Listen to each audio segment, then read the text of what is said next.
Dalam sejarah Islam, kucing memiliki keistimewaan yang sangat luar biasa. Baginda Nabi Muhammad SAW berpesan kepada para sahabatnya di mimbar untuk menyayangi dan menjaga kucing peliharaannya layaknya menyayangi keluarga sendiri. Diceritakan dalam suatu kisah, Nabi Muhammad SAW memiliki seekor kucing yang diberi nama Muza. Suatu saat, dikala Rasulullah hendak mengambil jubahnya, ditemuinya Muza sedang tidur di atas jubahnya. Karena tak ingin mengganggu hewan kesayangannya itu, Rasulullah pun memotong belahan jubah yang ditiduri oleh Muza dan membiarkan kucingnya itu tidur dengan pulas tanpa terganggu sedikit pun. Ketika Nabi Muhammad SAW kembali ke rumah, Muza nampak sudah terbangun dan merunduk sujud kepada majikannya. Sebagai balasannya, Rasulullah pun menyatakan kasih sayangnya dengan mengelus lembut ke badan kucing itu sebanyak 3 kali. Dalam aktivitas lain, setiap kali Rasulullah menerima tamu di rumahnya, Nabi selalu menggendong Muza dan menaruhnya di paha.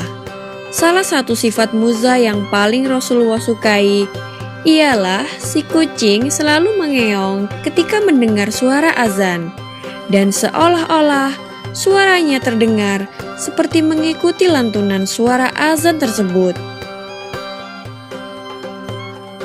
Hukuman bagi mereka yang menyakiti hewan kucing yang lucu ini sangatlah serius. Dalam sebuah hadis Sahih Al-Bukhari, dikisahkan tentang seorang wanita yang tidak pernah memberi makan kucingnya dan tidak pula melepas kucingnya untuk mencari makan sendiri. Nabi Muhammad SAW menjelaskan kepada sahabat bahwa hukuman bagi wanita ini adalah siksa neraka. Tak hanya Nabi, istri Nabi sendiri, Aisyah binti Abu Bakar Asy-Syiddiq, juga amat menyukai kucing dan merasa amat kehilangan dikala ditinggal pergi oleh si kucing.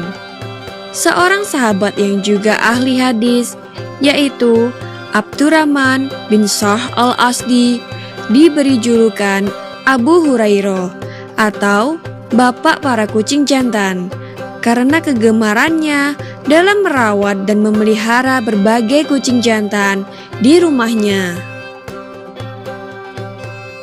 Seorang sufi ternama bernama Ibnu Bashad yang hidup pada abad ke-10 Hijriah bercerita, suatu saat ia dan sahabat-sahabatnya sedang duduk santai melepas lelah di atas atap masjid kota Kairo sambil menikmati makan malam. Ketika seekor kucing melewatinya, Ibnu Bashad memberi sepotong daging kepada kucing itu. Namun tak lama kemudian, kucing itu kembali lagi. Setelah memberi potongan yang kedua, diam-diam Ibnu Bashad mengikuti ke arah kucing itu pergi.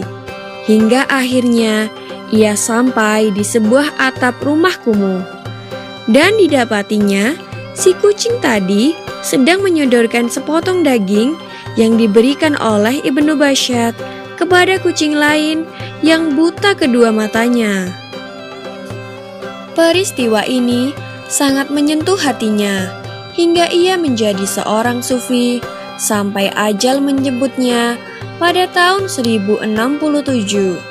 Selain itu, kaum sufi juga percaya bahwa dengkuran nafas kucing memiliki irama yang sama dengan zikir kalimah Allah. Begitulah kisah Nabi Muhammad SAW yang sangat menyayangi kucing peliharaannya, dan berbagai kisah lainnya mengenai hewan lucu ini di dunia Islam.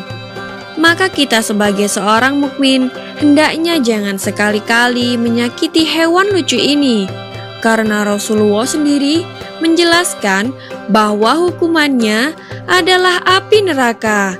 Semoga kita dapat mengikuti akhlak baik yang mulia baginda Nabi Muhammad SAW ini.